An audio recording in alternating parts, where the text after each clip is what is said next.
Isabelle, tu es une passionnée d'incendie. D'où est-ce qu'elle vient cette passion-là? Ben moi, depuis l'âge de 10 ans, je me promène sur les rues de Montréal. C'est une passion qui m'est venue car, vu à ce que j'ai vécu, c'est une passion qui m'a remis à la joie de vivre. C'est une passion qui m'a remis aussi à revenir à l'école. Parce que le monde des pompiers, c'est pas toujours facile. Fait que c'est comme un milieu qui m'a bien intéressée aussi. Tu es un bon exemple d'une personne qui s'est raccrochée à sa passion pour retourner à l'école. Qu'est-ce qui te motive? Sur quoi tu t'appuies? Je m'appuie surtout sur moi-même. Aussi, j'ai des avenirs aussi. J'aimerais être préposée aux bénéficiaires ou être répartitrice au 911 en situation d'urgence. Puis l'école, je trouve que c'est important aussi. Aujourd'hui, de nos jours, on ne peut pas avoir un métier sans avoir de secondaire. Fait que je dis que le monde qui veut lâcher l'école devrait continuer parce que au bout de la ligne, ça arrive à rien si on ne va pas à l'école non plus. Toi, tu t'es vraiment servi de ton expérience, de ce que tu as vécu comme levier positif pour t'aider à avancer puis te fixer des objectifs dans la vie. Parle-moi un peu de ça. Oui, j'ai vécu toutes sortes de choses. Je m'ai basée sur ce que j'ai vécu pour au moins m'apprendre à être plus forte et à être plus endurante. Je me dis que ce que j'ai vécu, ben oui, tout le monde a chaque chose qu'ils ont vécu, mais moi, personnellement, je l'ai pris au sérieux. Mais c'est avec ce que j'ai eu que j'ai pu bâtir, puis savoir où me diriger, puis comment choisir les bonnes choses qui est bon nécessairement pour la vie. Okay. Puis comment ça s'est passé? Là, quand tu t'es réveillé un matin, tu t'es dit, OK, moi, ma passion, c'est l'incendie, puis je veux faire des photos d'incendie. Ça a été quoi ta démarche à travers ça? Bien, je m'ai rendue, dans le fond, je suis dans Saint-Michel. J'ai vécu dans Saint-Michel pas mal longtemps. J'étais une fille qui allait à l'école, puis qui voyait sûrement toujours les pompiers passer. J'ai commencé par envoyer la main via quand ils allaient dans un incendie. Je m'ai approchée dans ce milieu. À un moment donné, je m'ai rendu compte, je m'ai réveillée un matin, j'ai dit, je vais aller au service d'incendie dans une caserne, puis demander des informations. C'est quoi le métier pompier?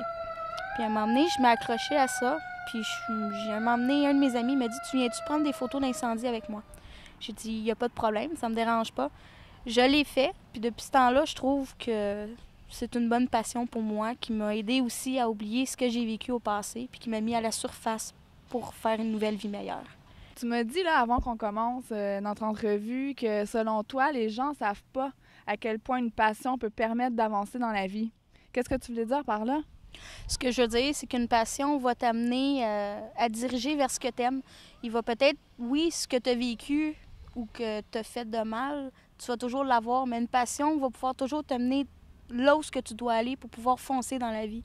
C'est comme un appui que tu as, tu sais ce que tu veux faire dans la vie, mais une passion va te permettre de passer le temps, mais qui va te diriger aussi où ce que tu veux aller dans la vie. Okay. Et moi, c'est drôle, mais ce qui m'intrigue, c'est que là, tu me disais que tu voulais être préposée aux bénéficiaires, mais pourquoi pas photographe? C'est deux choses que j'aime beaucoup. Écoutez, comment je peux dire ça? Photo puis préposé, c'est pas pareil, non. Mais je pense que photographe, incendie, j'aime ça beaucoup. Peut-être éventuellement, je vais faire des cours pour pouvoir être plus professionnelle, bien sûr. Mais pour l'instant, je crois que préposé aux bénéficiaires, c'est ce que j'aime. Mais entre-temps, dans mes temps libres, je vais continuer à être photographe pour les pompiers Montréal.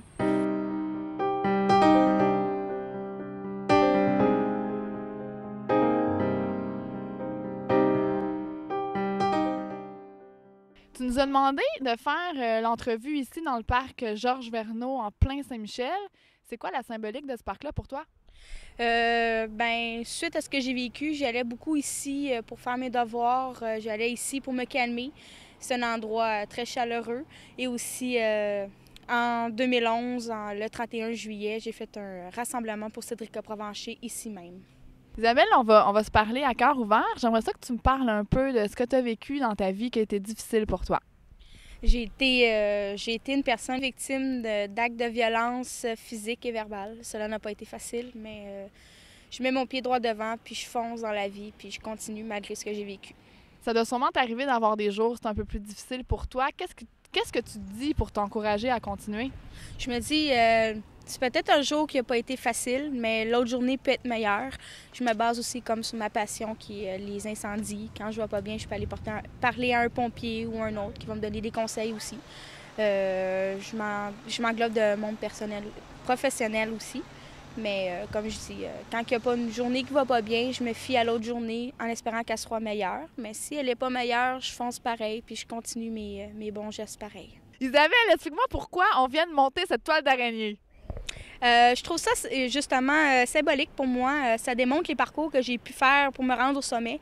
Écoutez, c'est le fun quand on peut voir où ce qu'on arrive, toutes les étapes à suivre pour rendre au sommet. Je trouve que c'est un bon exemple et symbolique aussi pour un... On peut prendre peu importe quelque chose, mais au moins on peut voir les gravités de où ce qu'on monte comme une échelle dans la vie pour se rendre au sommet. Oui, ça peut être long des fois, mais il faut qu'on s'y attache, puis quand on veut, on peut. Parce que comme beaucoup d'autres jeunes qui ont pu vivre des problèmes similaires aux tiens, toi, tu t'es dit « Non, j'ai pas envie de m'apitoyer sur mon sort, puis je peux m'en sortir » et tu t'en es sorti. Est-ce que tu aurais un message à leur dire? Moi, je dirais aux jeunes et aux ados aussi, foncez dans la vie. Oui, ça peut prendre du temps. Oui, il peut y avoir des hauts et des bas comme tout le monde. Mais lâchez pas, je vous jure qu'il va arriver quelque chose à un moment donné que vous allez être fiers de vos actions faites. Parce que malgré moi aussi, ça a été dur. Ça m'a pris à peu près 5 ou 6 ans avant de me rétablir, et même encore. Mais je m'appuie sur mon sort de façon positive. Je regarde pas le négatif. Je reste toujours positive. Ça peut être dur, j'ai des hauts et des bas, mais comme je le dis, foncez puis vous allez réussir.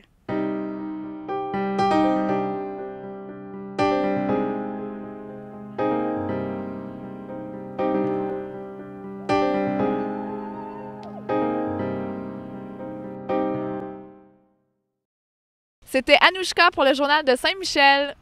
Isabelle Giroux, photographe incendie.